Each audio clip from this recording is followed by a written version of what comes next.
Welcome to my YouTube channel, my dear learner. Today again I am with you with another drawn article.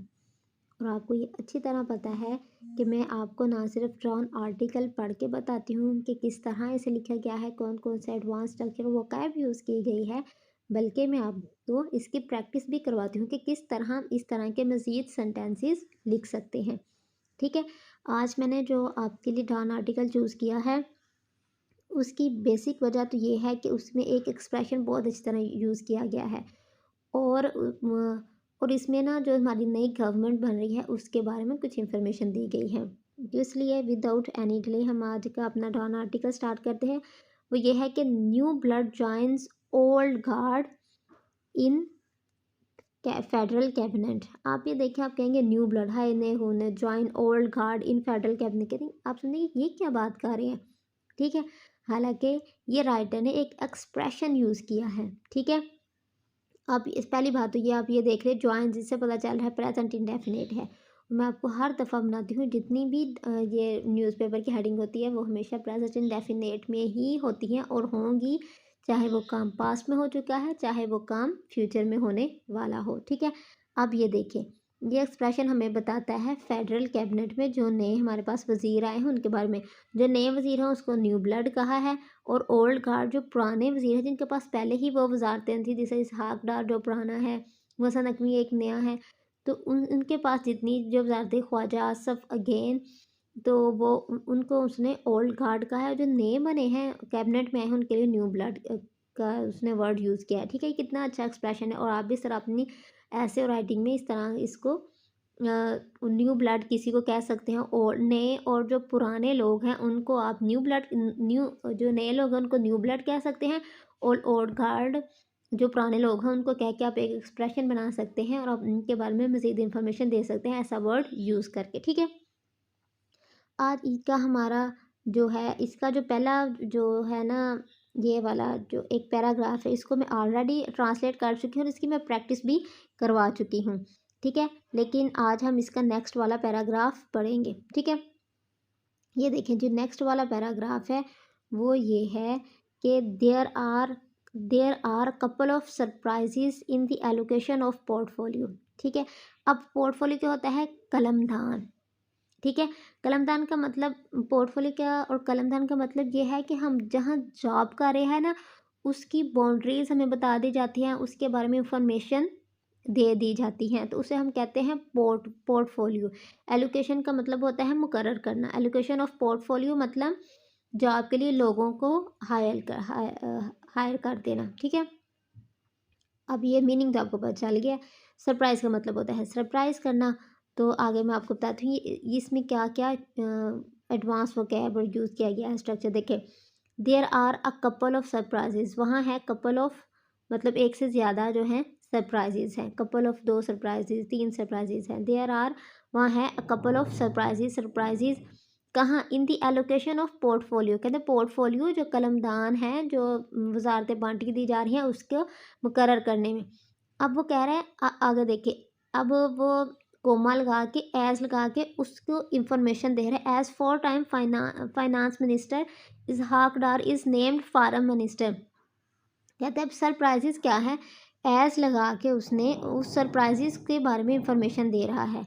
ठीक है जी, वो क्या है? For time जो इसहाक डार जो है ना वो फॉरेन मिनिस्टर हैं अब, वाइल बैंकर जो पता ना इसहाक डार जो पहले वजारत ख़जाना थे पहले, अब वो फॉरेन मिनिस्टर हैं। While banker and former HPL chief Mohammad Aurangzeb has been picked to lead the government finance team.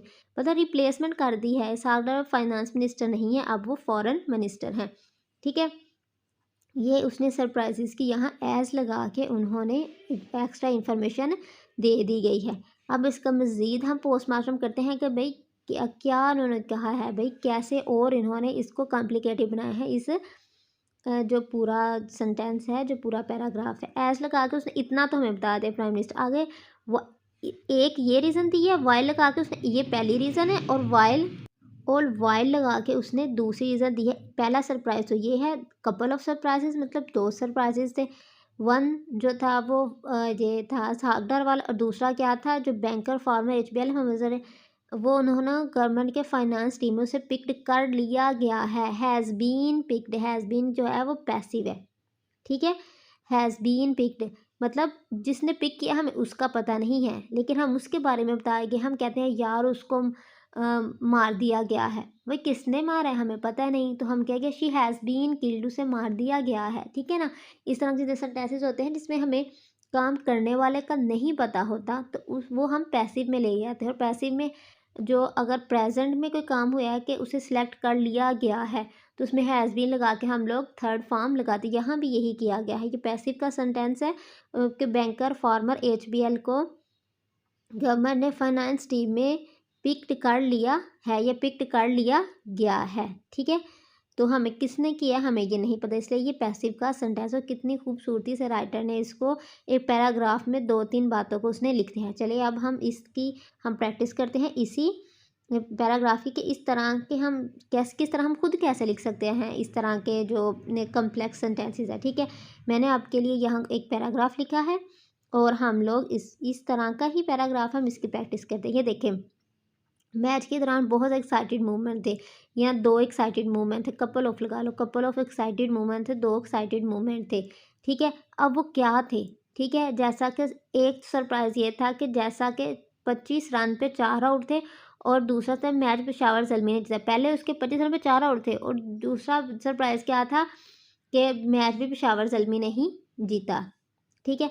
अब हम इसको लिखते हैं। अब पहले हम इस पे आएँ जी। पहले हमारा जो सेंटेंस है, मैच के दौरान बात किसी कर रहे हैं मैच की, तो मैच के दौरान बहुत से एक्साइटेड मूवमेंट थे। अब मैच की बात कर रहे हैं कि एक्साइटेड मूवमेंट की बात करें, आप खुद डिसाइड करें।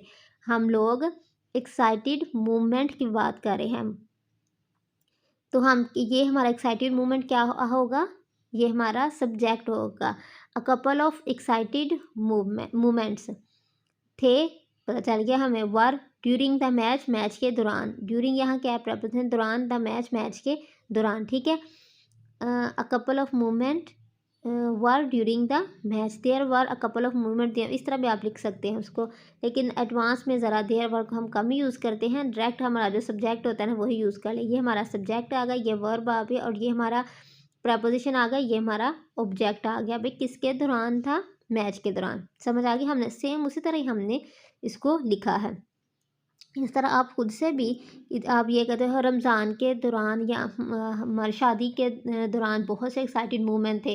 There were a lot of excited movement, या आप इस तरह भी कह सकते हैं lot of excited movement were during the wedding ceremony, ठीक है। देर अपने भी यूज़ करें।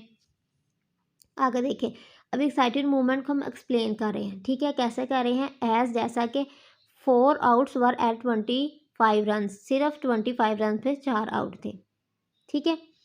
अब नेक्स्ट जो सरप्राइज है, and this match won Peshawar Zalmi, और ये वाला जो मैच था वो पेशावर ज़ल्मी ने जीता।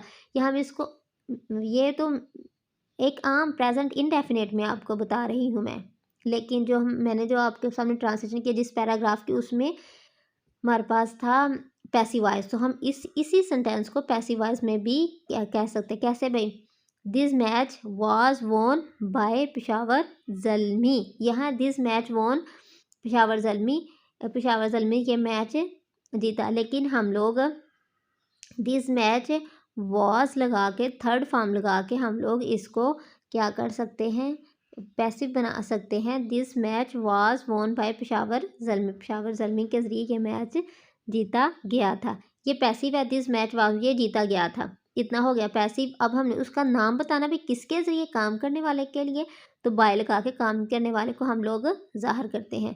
तो this match was won by Peshawar Zalmi, ये हो गया पैसिव वॉइस में और ये हो गया सिंपल पास्ट इंडेफिनेट में, ठीक है। आई होप कि आपको ये मेरी क्लास बहुत पसंद आई होगी, आपको पसंद आई कि इस तरह के मज़ीद सेंटेंसेस बनाएं और मुझे कमेंट बॉक्स में आप अपने मज़ीद सेंटेंसेस बना के लिखें। मैं उनको चेक करूँगी, आपको गाइड भी करूँगी कि कहाँ आपने मिस्टेक किया, यहाँ कौन सा सेंटेंस और स्ट्रक्चर यूज़ करना चाहिए था, ठीक है। Please like my video and subscribe my channel. Thank you for watching.